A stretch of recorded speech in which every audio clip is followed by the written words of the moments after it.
नमस्कार विद्यार्थी मित्रांनो, भूगोल विषयाच्या थर्ड सेम या भूगोल विषयाच्या ऑनलाईन क्लासेसमध्ये आज आपण खडक आणि खनिजे यांच्यातील फरक लक्षात घेऊ.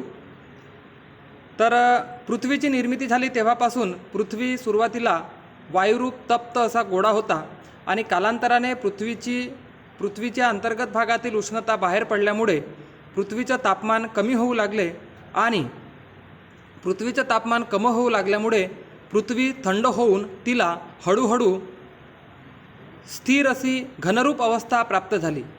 पृथ्वी थंड होण्याची क्रिया भूपृष्ठावर जलद गतीने झाली, परंतु पृष्ठभागापासून घनपदार्थाचे आवरण केंद्रभागाकडे द्रव पदार्थाच्या स्वरूपात प्राप्त होत गेले आणि या आवरणालाच पृथ्वीचे कवच किंवा शिलावरण किंवा मृदावरण असे म्हटले जाते.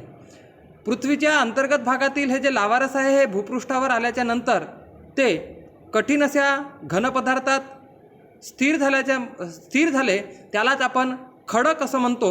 आणि ते खडक जेव्हा रासायनिक अभिक्रियेने किंवा बाह्यकारकाच्या परिणामामुळे तुटतात, फुटतात, त्यांचे विघटन होते आणि त्यांचे विघटन झाल्याच्या नंतर ते बारीक अशा रेती मातीत रूपांतरित होऊन बारीक अशा मातीच्या कण एकत्रित जेव्हा संचयित होतो तेव्हा त्याला आपण मृदा असे म्हणतो. म्हणजे मृदा हा खडकांचाच रूप आहे. तेव्हा पृथ्वीचा अभ्यास करत असताना आपल्याला या पृथ्वीच्या भूपृष्ठावर आढळणारे खडक आणि त्या खडकांमध्ये असलेली विविध प्रकारची विविध गुणधर्माची खनिजे यांच्या संदर्भाने सुद्धा अभ्यास करणे आवश्यक आहे. मृदावरण किंवा शिलावरण कशाला म्हणतात तर पृथ्वीच्या अंतर्गत भागातील लावारस भूपृष्ठावर आल्याच्या नंतर जेव्हा तो लावारस थंड होऊन त्याला घनरूप अवस्था प्राप्त होते, कठीण असे पदार्थ तयार होतो, त्यालाच आपण खडक असं म्हणतो. पृथ्वीच्या कवचाचा किंवा मृदावरणाचा भाग जो आहे हा मातीच्या आवरणाने झाकला गेलेला आहे आणि मृदावरणामध्ये जवळपास मृदावरणाची जाडी ही जी आहे 60 ते 80 किलोमीटरपर्यंत आढळते. यामध्ये कठीण कवचाचा भाग असून काही ठिकाणी तो 15 किलोमीटरपर्यंतही आपल्याला आढळतो. त्याचबरोबर मृदावरणाच्या भूपृष्ठाच्या एकूण क्षेत्रफळापैकी मृदावरणाने जवळपास 71% भाग व्यापलेला आहे. म्हणजे पृथ्वीचं विभाजन करत असताना आपण जे 71% भूभागापैकी 71% भाग हा पाण्याने व्यापलेला आहे आणि उरलेला 29% भाग जो आहे हा जमिनीने व्यापलेला आहे.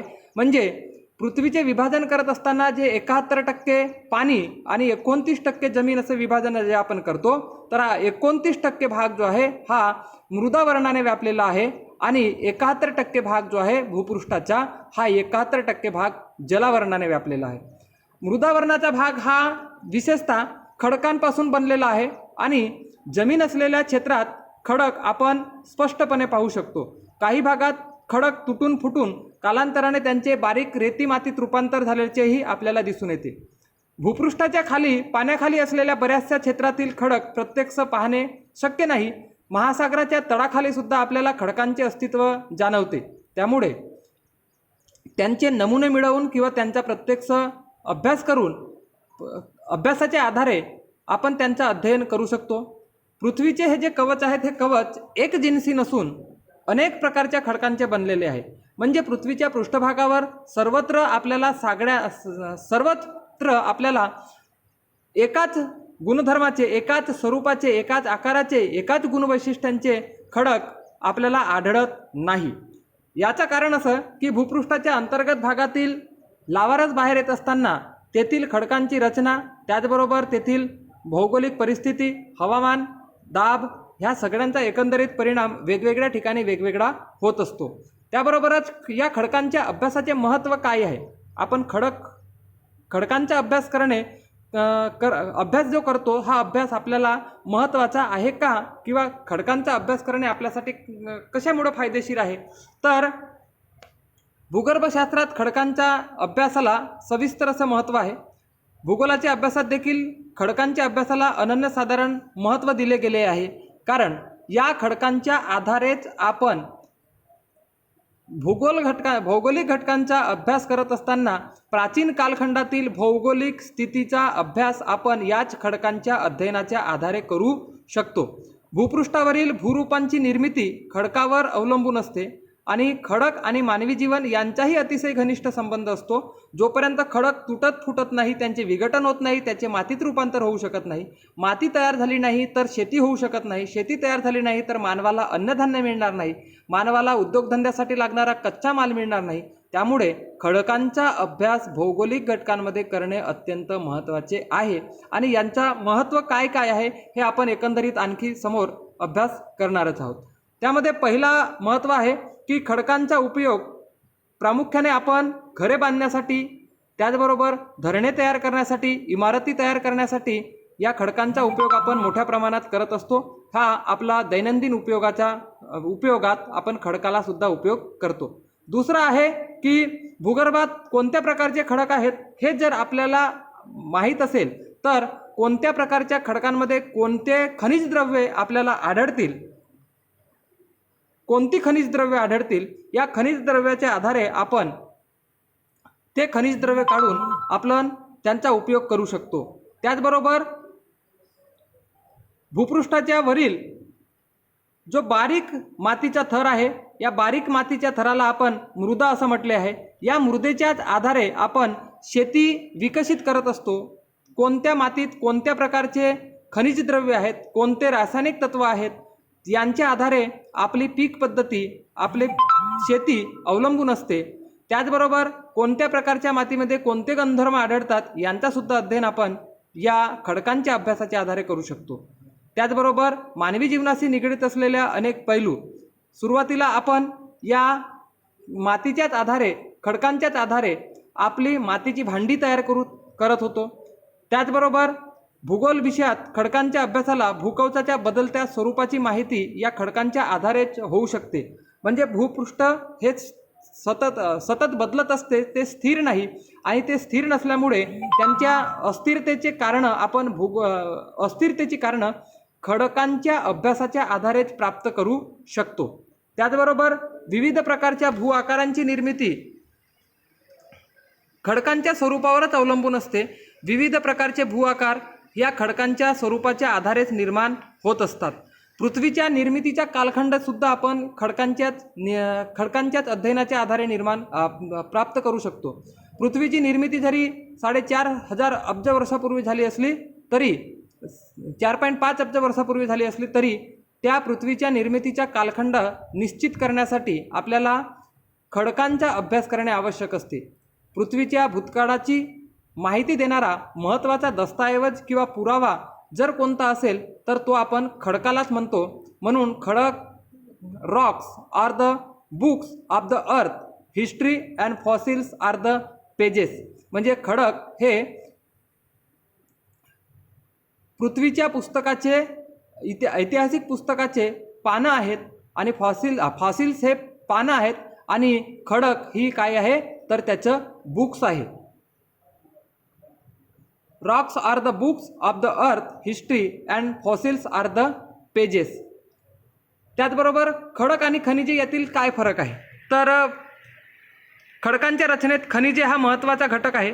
कारण विविध प्रकारची खनिजे एकत्र आल्याच्या नंतर त्यांच्यापासून जो घन असा पदार्थ तयार होतो त्याला आपण खडक असं म्हणतो. या खडकांमध्ये वेगवेगळ्या प्रकारची खनिजे आपल्याला आढळतात. त्यामुळे खडकांची माहिती मिळवण्यासाठी खनिजांचा अभ्यास करणे उपयुक्त ठरते. म्हणून खडक आणि खनिजे ह्या दोन संज्ञा जरी वेगवेगळ्या असल्या तरी त्यांचा संबंध जो आहे हा परस्पराशी निगडीत आहे. पृथ्वीवरील मूलद्रव्याची वैशिष्ट्यपूर्ण संयुगे म्हणजे खनिजे होत.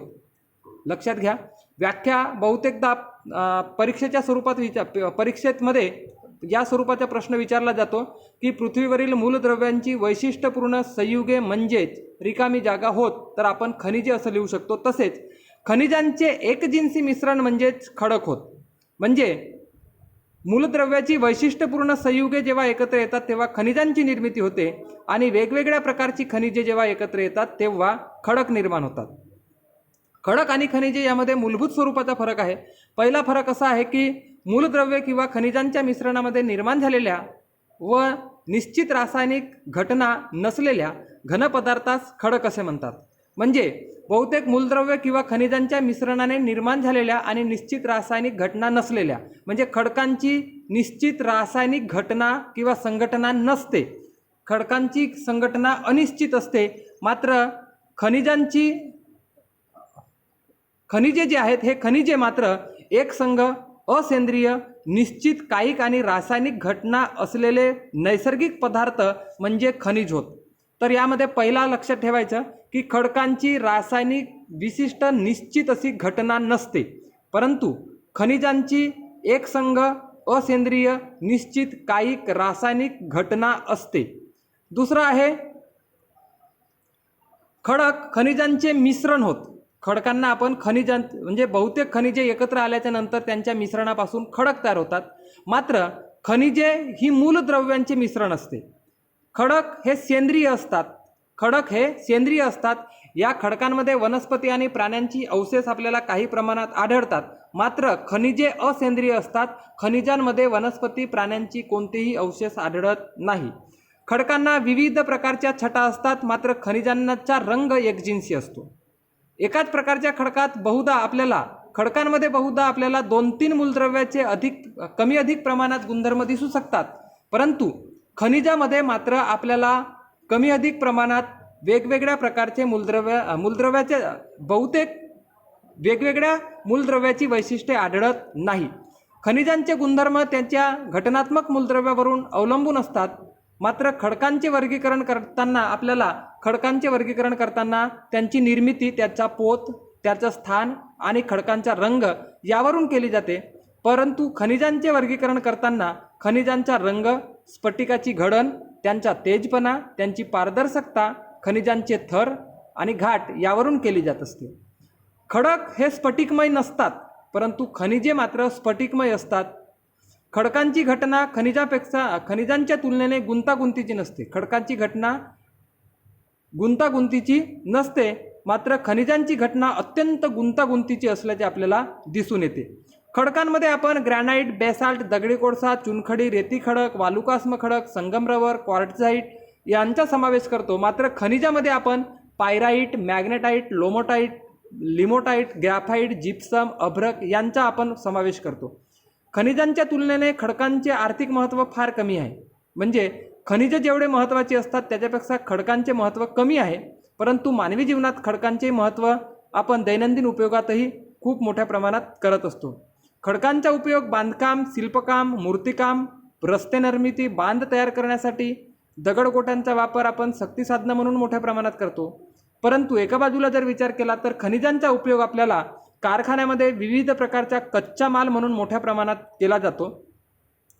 खडकांमध्ये सिलिका मूलद्रव्याचे प्रमाण सगळ्यात जास्त असते, तर खनिजामध्ये आपल्याला ऑक्सिजन या मूलद्रव्याचे प्रमाण मोठ्या प्रमाणात आढळते. सदर खडक आणि खनिजे यामध्ये आपल्याला जर पाहायला गेलो तर 10 ते 12 प्रकारचे फरक या ठिकाणी लक्षात येतात. पुढील उर्वरित भाग आपण उद्याला पाहू.